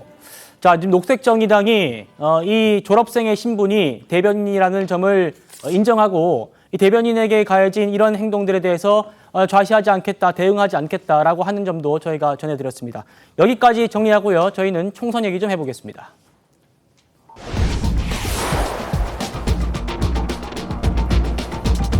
자, 지금 국민의힘은 인천 계양을의 원희룡 전 장관을 단수 공천하면서 사실상 이 명룡대전이 성사가 됐습니다. 그러니까 지난번에 이재명 대표와 이 지역에서 겨뤘던 윤형선 전 당협위원장이 이의 신청을 하겠다고 밝혔습니다. 관련 영상 보시겠습니다. 이재명이 나쁜 사람인 거 얼마나 말을 지혜를 적고 알고 있습니다. 그래도 좋아하는 사람은 좋아합니다. 이재명의 비리, 범죄 사실 이런 것들을 더 이상 얘기하는 것이 선거에 도움되지 않아요. 윤영선 후보님께서 쓰신 글을 봤는데요. 대단히 차분하고 품위 있는 이의 말씀이셨습니다. 지난 정말 지금 생각해도 웃음밖에 안 나오는 것이지만 이재명 대표가 배지 한번 달아보려고 갑자기 계양으로 튀어가서 출마할 당시에 혈혈단신 우리가 굉장히 어려울 때 최선을 다해서 분투하신 분이잖아요. 그분의 그런 점을 저희는 충분히 존중합니다. 그분의 그런 품위 있는 이의 제기에 대해서도 저희가 절차에 맞춰서 충분히 잘 검토할 것이다 라는 말씀드립니다. 정호기 배우님, 물론 윤영선 전 위원장 같은 경우는 아쉬울 수 있겠죠. 하지만 한동훈 위원장도 최선을 다해서 분투했던 분이다라면서 노고도 인정했고 지금 그런 상황인데 이 신청이 받아들여질지는 미지수입니다. 지난 지방선거 때 보궐선거에서 이 윤영선 후보가 나름대로 선전했습니다. 석패했고요.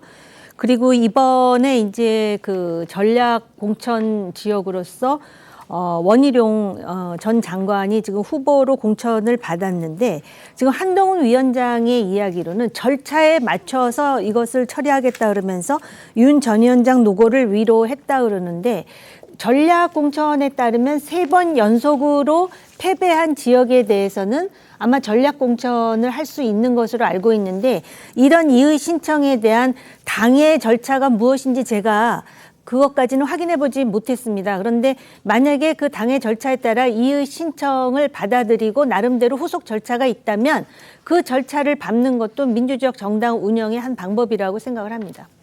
네, 알겠습니다. 이재명 대표 얘기도 또 자연스럽게 할 수밖에 없죠. 자신의 사법 리스크에 발목이 잡혀서 이 지역구 선거에 집중할 수 있을까 하는 그런 시선들이 많은데요. 오늘 대장동 재판 공판 준비 기일이 있었습니다. 이재명 대표 측이 불출석 의사를 내비쳤는데요. 법원에서는 아니 공천 총선에 출마한다고 기일까지 변경할 수는 없다.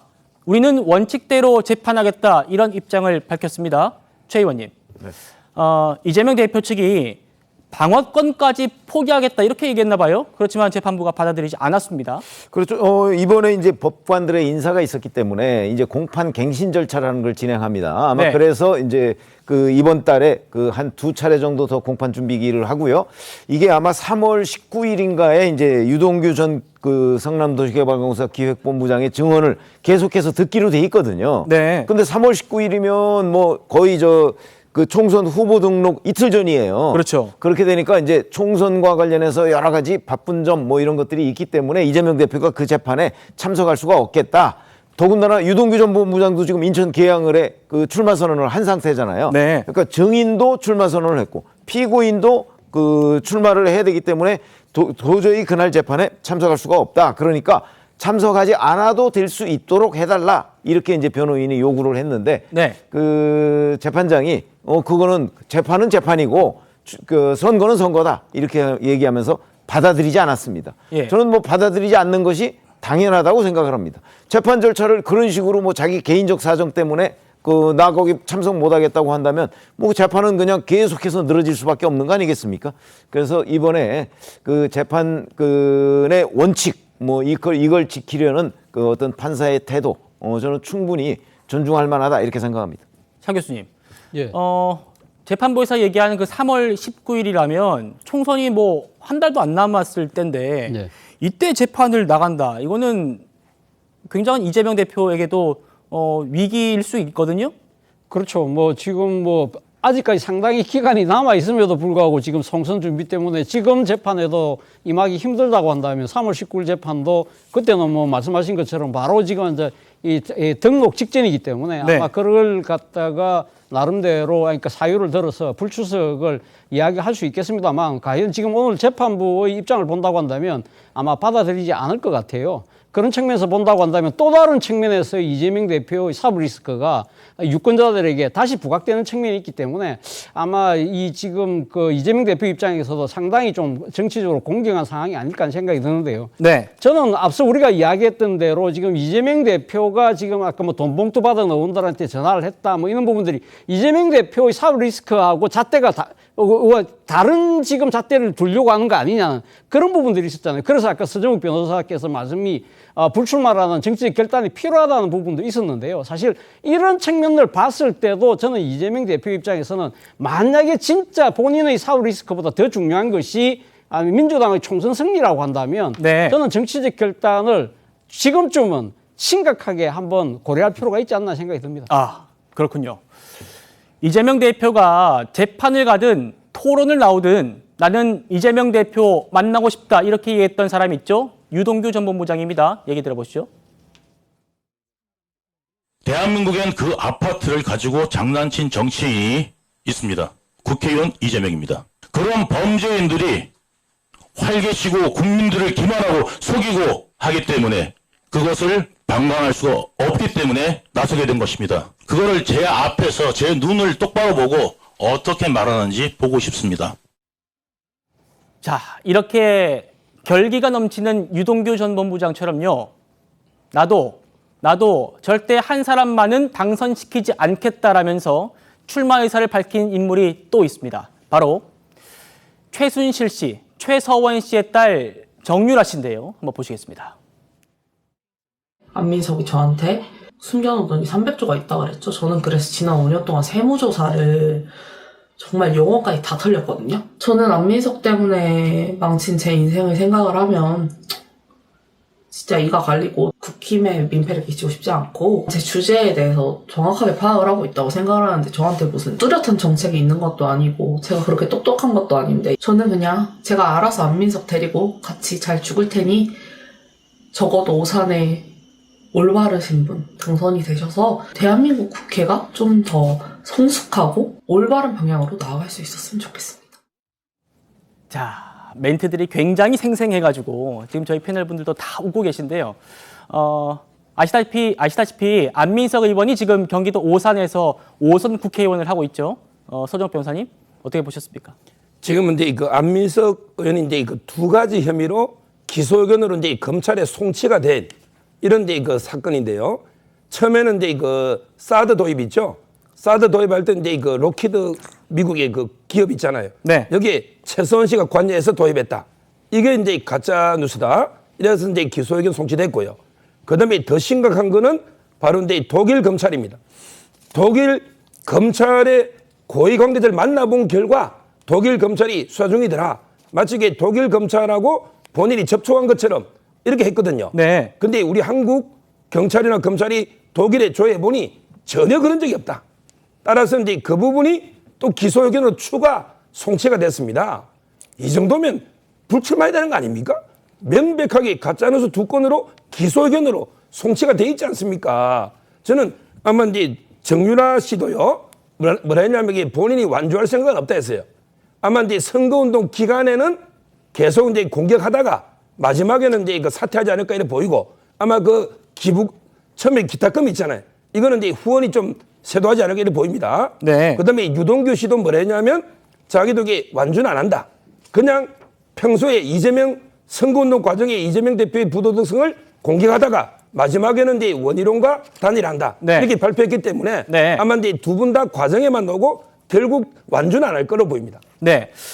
정유라 씨, 아까 말씀하신 대로 잃어버린 내 300조를 찾겠다 이렇게 말했죠. 이 300조는 과거에 안민석 의원이 이 최서원 씨의 비자금으로 언급한 액수입니다. 그 얘기 들어보시죠. 과연 독일에 얼만큼 많은 돈이 세탁되어 있을까? 수천억에서 수조 규모일 거라 봅니다. 78년 미국 의회 프레이즈 보고서에는 박정희의 비자금이 약 9조로 조사를 했습니다. 지금 현재 물가 변동으로 따지면 약 300조입니다. 이 돈이 어디로 가 있습니까?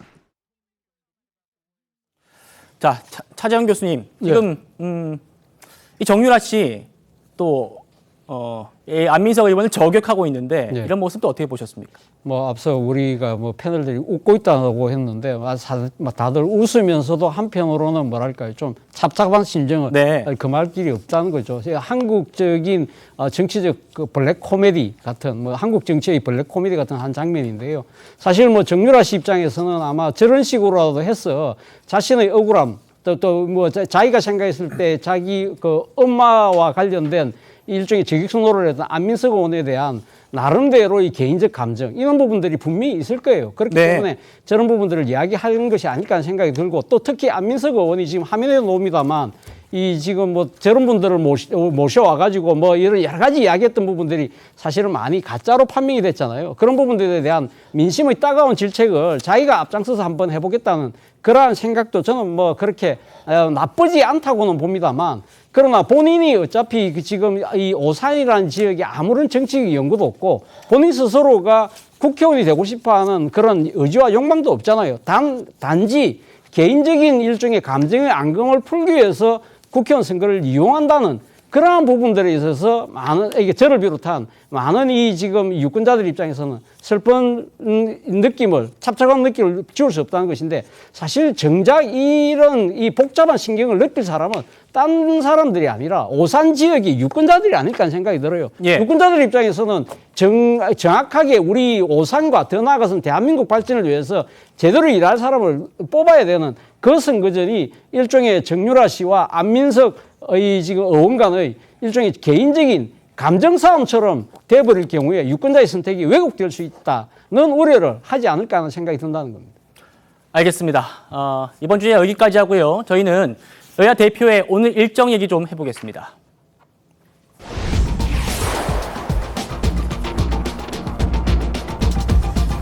한동훈 위원장이 오늘 민주당의 오랜 텃밭으로 불리는 이 경기도 의정부를 찾았습니다. 오늘 의정부 재래시장을 방문했는데 엄청난 인파가 몰렸답니다. 직접 확인하시죠. 여기는 경동시장보다 사실 그 상가 간의 폭도 넓고, 그럼에도 불구하고 이게 쉽게 걸어다니기 어려울 정도로 사람들이 많이 모이셨고, 2층에서 1층 전체가 보이잖아요. 높은 곳에서 낮은 곳 이렇게 찍는데 정말 장관이었습니다. 의정부가 민주당 강세 지역이라고는 하지만 최근 들어서 현장 분위기는 굉장히 많이 좋아졌습니다. 떡볶이를 드시면서 같이 있었던 분들과 좀 얘기도 하고, 잘생긴 꼬마애가 이렇게 인사를 했어요. 그러니까 그 애기 이렇게 안고 사진 찍었고, 막 사람들이 몰리니까 여자 꼬마애가 막 놀라잖아요. 그래서 막 울고 그러는데 아기 달래고. 자, 최 의원님, 지금 같이 보셨던 그 화면만 봐도요, 오늘 분위기가 어땠는지 짐작이 가는데 굉장히 많이 몰렸습니다. 네, 원래 시장이기도 하지만 지금 그 설명대로 이제 많은 분들이 모여서 한동훈 그 비대위원장하고 이런저런 뭐 사진도 찍고 뭐 이렇게 했습니다. 저런 것만 보면 역시 이제 한동훈 비대위원장 개인적인 인기 뭐 뿐만 아니고 이제 총선이 50일 앞으로 다가오면서 그야말로 과거 이제 인파를 몰고 다니던 그런 분위기가 지금 이제 오게 되는 것 아닌가 뭐 이런 느낌이 드는데 지금 이제 이 의정부 지역이라는 곳이 이제 국민의힘이 한때 의정부 지역에서 현역 의원을 낸 적이 있습니다. 네. 그러니까 뭐 완전히 험지라고는 할 수 없는데 이제 그 탈환을 위해서 또 한동훈 위원장이 이제 경기 북도 지역, 북부 경기 지역까지 이제 공략 대상으로 삼았다. 이렇게 평가를 할 수 있겠습니다. 네, 정호기 의원님. 같이 뭐 시장 가는 모습 많이 봤는데 오늘은 좀 유독 더 많아 보이기도 해요. 네, 요새 우리가 모두의 여론조사에 대해서도 얘기를 했지만 지금 당 대표로서의 비대위원장 역할이 상당히 긍정적인 효과를 내는 것 같고요. 아마 지금 현지에 있는 주민들은 한동훈이라는 인물에 대한 호기심도 있을 것이고 또 네. 지역의 당원 지지자들도 이제 결집했을 것 같고요. 그리고 이제 바야흐로 총선 때이다 보니까 또 시장은 늘 사람들이 많이 모이는 곳입니다. 그렇기 네. 때문에 아마 무당층에 관심 없는 사람들도 저렇게 이제 사람이 모여 있으면 그 위원장이 어떤 얘기를 하는지 또 어떤 모습으로 이제 대중들에게 어필하는지 관심 있게 지켜보게 돼 있습니다. 그렇기 때문에 오늘 특히 날이 갈수록 지금 사람들이 결집한다라는 것은 한동훈 위원장 개인뿐만 아니라 국민의힘에 대한 어떤 새로운 관심, 좀 더 긍정적인 관심을 지금 방증하는 것이다라고 보여집니다. 네.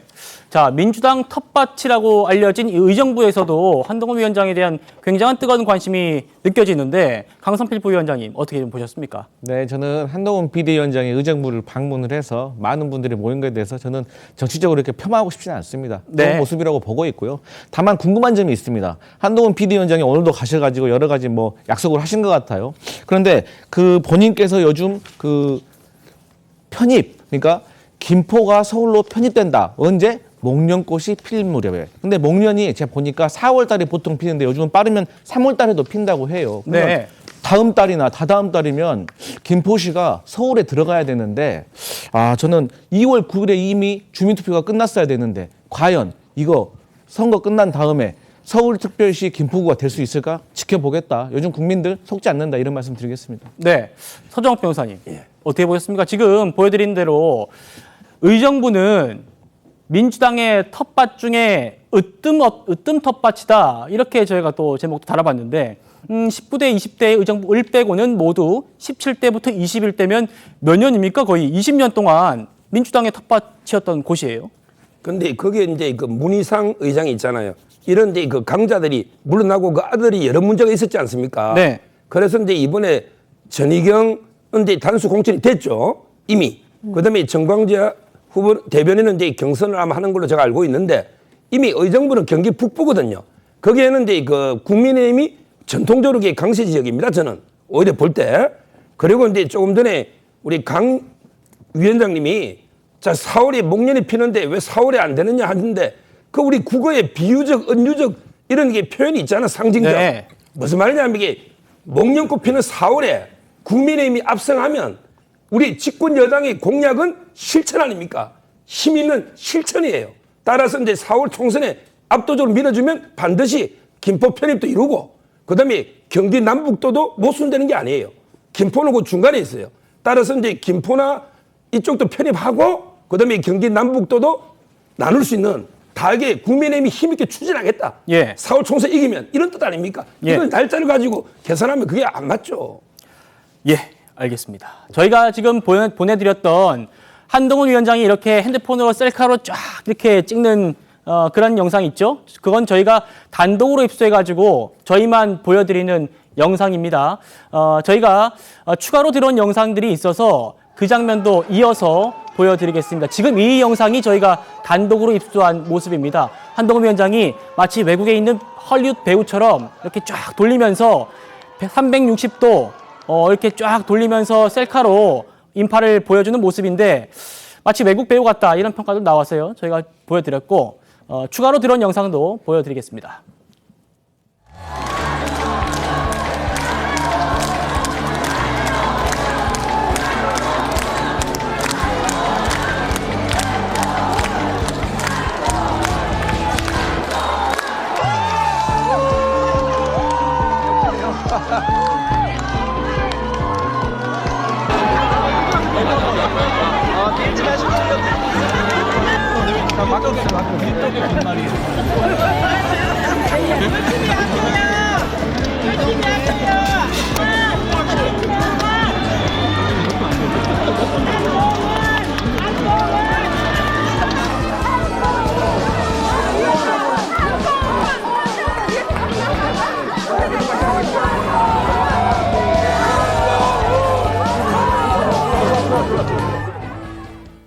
자, 정말 인기가 많은 한동훈 위원장의 모습을 보셨는데요. 저기가 민주당의 텃밭입니다.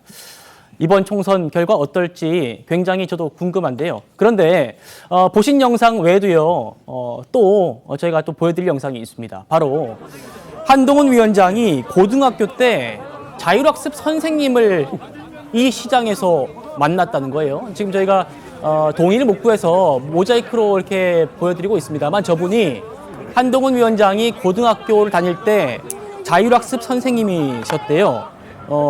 정말 우연하게 마주친 거라고 하고요. 의정부에 사시냐 이렇게 한동훈 위원장이 묻자 그렇다 이렇게 말씀하시면서 한동훈 위원장이 그대로시네요 이렇게 또 화답하는 그런 모습도 보였습니다. 이렇게 보시는 것처럼 고교 선생님, 고교 은사님과 함께 또 셀카도 찍는 그런 모습을 볼 수 있었습니다. 차재현 교수님 어떻게 보셨습니까? 저런 현장에서 고교 은사님을 만나면 얼마나 좀 더 본인 입장에서는 상당히 아마 이 감회가 새로워지면서 내가 지금 진정성을 갖고 이 유권자들과 국민을 대해야겠다는 아마 그런 생각도 아마 했을 것 같아요. 네. 아마 이 고등학교 선생님들의 가르침을 아마 또 되새기면서 아마 그런 생각을 했지 않았을까 생각이 드는데요. 저는 오늘 이 자리에서 경기도의 분도를 이야기한다고 그랬잖아요. 사실은 지금 이 경기도 분도 문제는 저는 좀 상당히 좀 모순적인 지금 이야기를 하고 있는 것이 아닐까라는 생각이 든다는 것이죠. 어제 고양시도 지금 서울로 편입하겠다고 자체적으로 지금 추진하겠다는 이야기를 했고 여기에 아마 국민의힘도 적극적으로 반응을 할 것으로 지금 알려지고 있거든요. 지금 그렇다고 한다면 경기도가 만약에 분도가 돼서 북도가 될 경우에 그러면 지금 북도에 들어가야 될 구리, 김포, 거기다가 고양까지 다 빠져나가 버린다고 한다면 과연 북도가 자체적으로 지금 그러니까 이 광역 자치단체로서의 역할을 제대로 할 수 있을까? 소위 말하는 찐빵에서 파소가 다 빠져나가는 그러한 상황이라는 우려도 저는 이 국민의힘과 한동훈 비대위원장이 진지하게 새겨들을 필요가 있지 않나 생각이 들어요. 알겠습니다. 지금 현장 모습 보여드렸으니까 다시 정책 얘기도 해보죠. 지금 교수님 말씀하신 이 경기도 분도 문제 한동훈 위원장도 아주 관심 있게 얘기를 했습니다. 들어보시죠.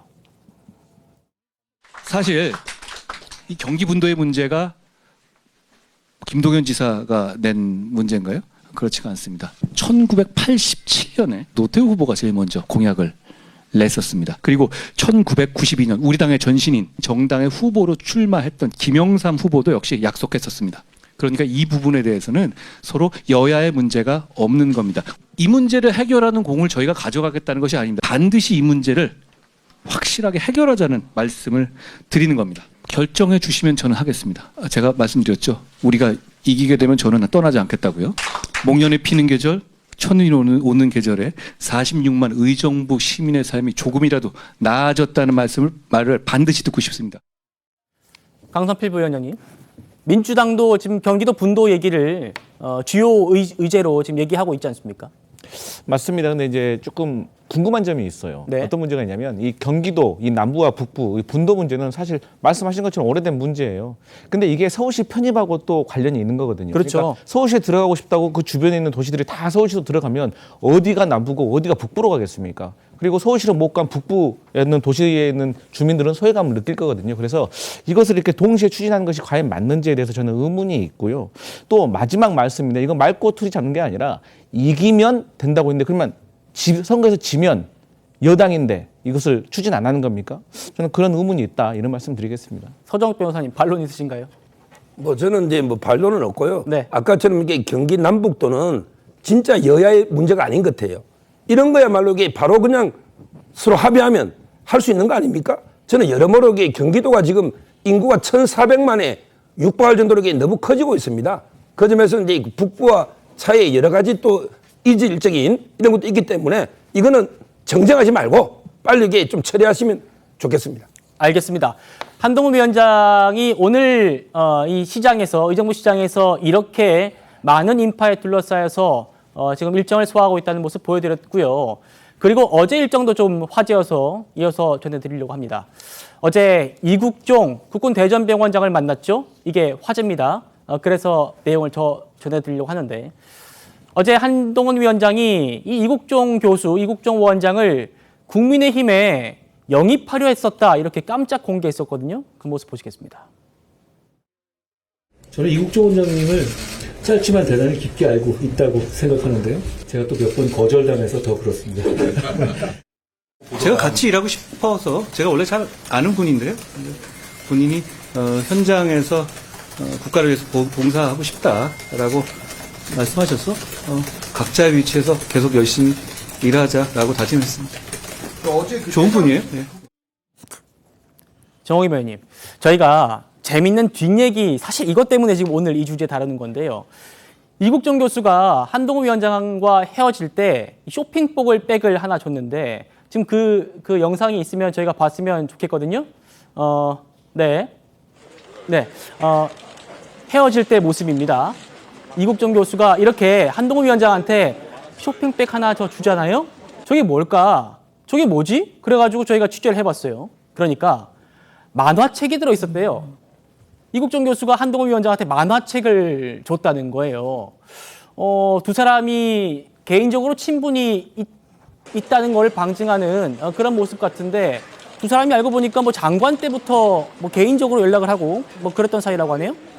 네, 제가 보니까는 그 성격도 좀 비슷할 것 같다라는 느낌이 좀 드는데, 네.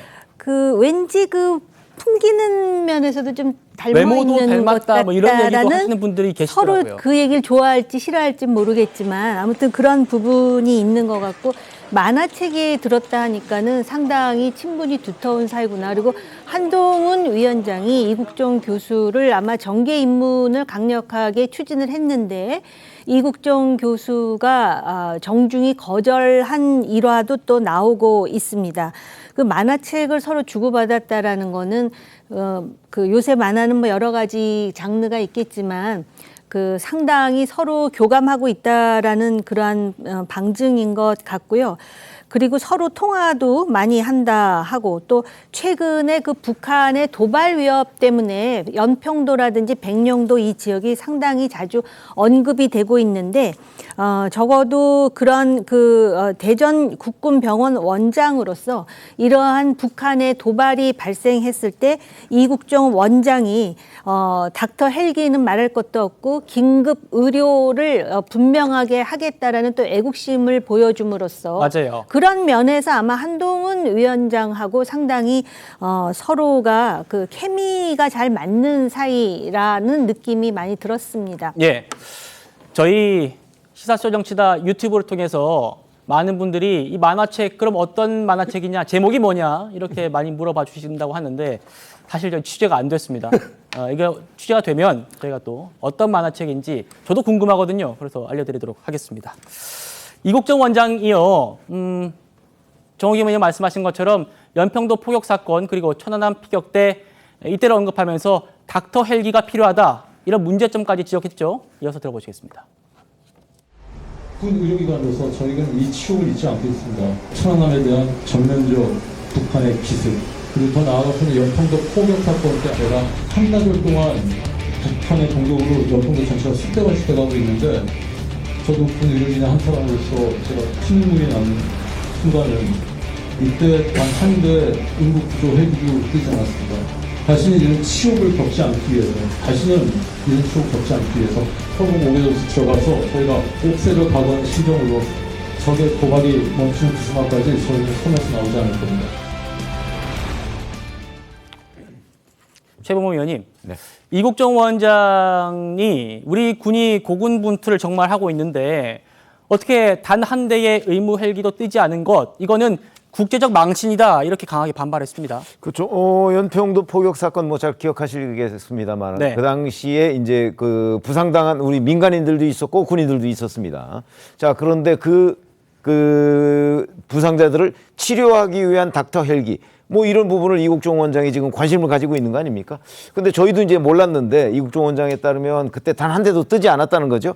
아마 그게 뭐 이유는 여러 가지가 있을 겁니다. 그러니까 이제 북한의 포격이 있는 상황에서 과연 그 닥터 헬기를 띄울 수가 있느냐 하는 안전 문제 같은 것도 있겠지만 그 이국종 원장이 지금 강조하고자 하는 부분은 사실은 그런 그 환자가 있을 때 그 부분에 언제든지 닥터 헬기가 가서 그 환자를 치료해야 된다. 뭐 이런 생각이 확고한 것으로 보여요. 그래서 그 이국종 원장이 이제 이 외상외과 부분에 관해서 우리나라의 상당한 권위자인데 지금은 이제 국군 대전병원장을 맡고 있지 않습니까? 아마 저런 점에서는 그 뭐 아덴만의 영웅이라고 하는 이름에 걸맞게 그 저런 그 일종의 의무감 같은 것은 상당히 그 존경스럽다 이런 말씀을 드리고 싶습니다. 예, 강성필 부위원장님. 그 이국종 교수를 정치권에서 많이 영입하려고 하잖아요. 저는 다른 분은 몰라도 우리 이국종 교수만큼은 전문성을 발휘할 수 있도록 현장에 남겨둬야 된다. 대신에 우리 정치권, 여당과 야당이 조금 정말 현실적인 법과 제도로서 뒷받침을 해줬으면 좋겠다. 과거 2012년도에 이 민주당에서는 그 이국종 교수가 바라던 바 일명 이국종법이라고 합니다. 이 응급의료법 개정을 저희가 도와줬어요. 그러니까 이것을 가지고 전국의 광역센터를 설립할 수 있는 근거가 됐죠. 그리고 거기에 대한 예산도 확보를 해줬고요. 그래서 이국종 교수가 저서에도 감사하다는 말을 했어요. 그래서 저희 민주당으로서 상당히 뿌듯했거든요. 그래서 이런 것들을 여당에서도 좀 실질적으로 도움을 줬으면 좋겠다. 이런 말씀 덧붙이겠습니다. 긴급 질문이 있는데 부산대병원 긴급의료센터도 그렇게 해서 만들어진 거 아니에요? 맞습니다.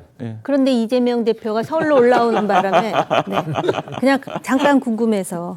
예, 거기로 빠지면 안 될 것 같아요. 정말. 예, 알겠습니다.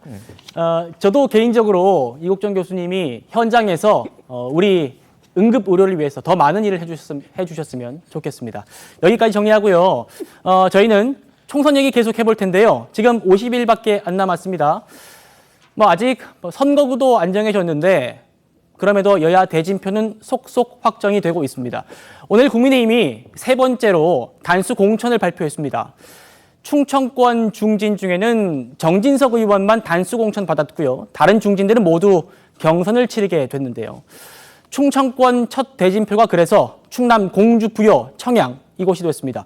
국민의힘 정진석 의원, 민주당의 박수현 전 의원의 맞대결이 짜여졌는데 포인트는요. 이 두 분이 이곳에서만 세 번째로 싸움을 하게 됐다는 겁니다. 두 사람의 각오부터 들어보시죠. 공주는 잘 아시다시피 5선의 유명한 우리 정진석 국회의원 현역이신데 선친께서 비례대표를 포함해서 6선을 하셨거든요. 굉장한 험지 중에 험지죠. 그런 것들을 다 극복해 보라고 당해서 미리 그렇게 공천 일찍 해주신 것으로 알고 최선을 다하겠습니다.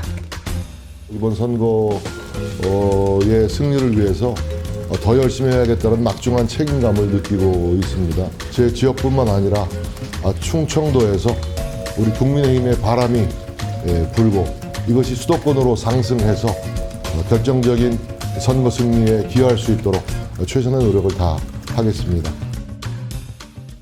정호기 의원님, 정진석 전 의원 또 정진석 의원, 박수현 전 의원 잘 아시죠? 네, 두 분 다 잘 압니다. 이분들 지금 20대, 21대 총선에서 맞붙었는데 지금 화면 나가고 있습니다. 이때는 정진석 의원이 모두 승리를 했는데 6선의 정진석 의원이 6선에 성공할 거냐 아니면 박수현 전 의원이 지난 두 번의 패배에도 불구하고 이번에 서력을 할 수 있을까? 이게 관전 포인트거든요. 이 지역은 전통적으로 보수가 조금 강세인 지역입니다. 그리고 이 두 사람이 사실은 정치적 인지도가 굉장히 높기 때문에 요번에 이제 상당히 주목되는 지역구 중에 한 곳이 될 것 같고요. 박수현 후보 같은 경우는 굉장히 오랫동안 이 지역의 밑바닥을 이렇게 훑어온 것으로 알고 있고요.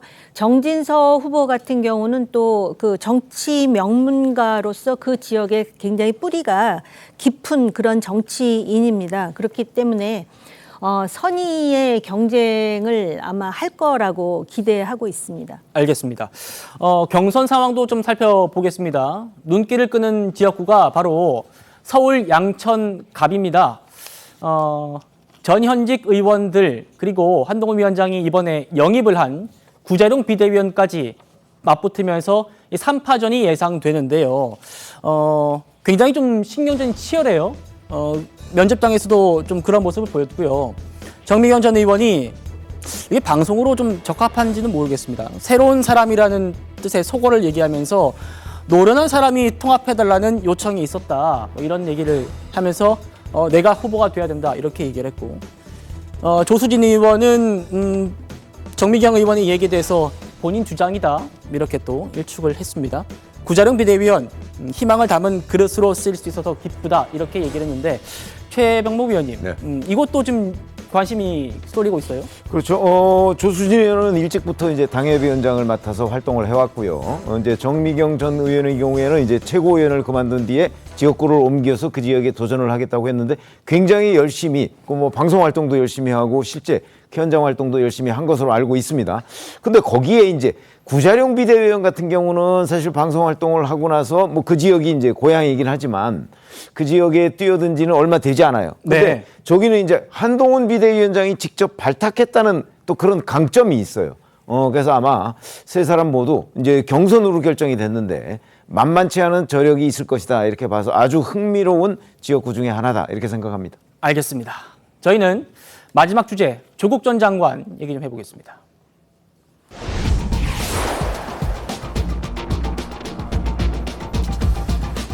(2심에서) 실형을 선고받고도 법정 구속되지 않아서 지금 마음껏 정치 활동을 하고 있는 조국 전 장관 얘기 해보려고 합니다. 조 전 장관이요 전주에서 기자간담회를 열었는데요. 오늘도 윤석열 정권의 조기 종식을 공언했는데 14일 그때 발언과 여권의 비판까지 이어서 한번 들어보시겠습니다.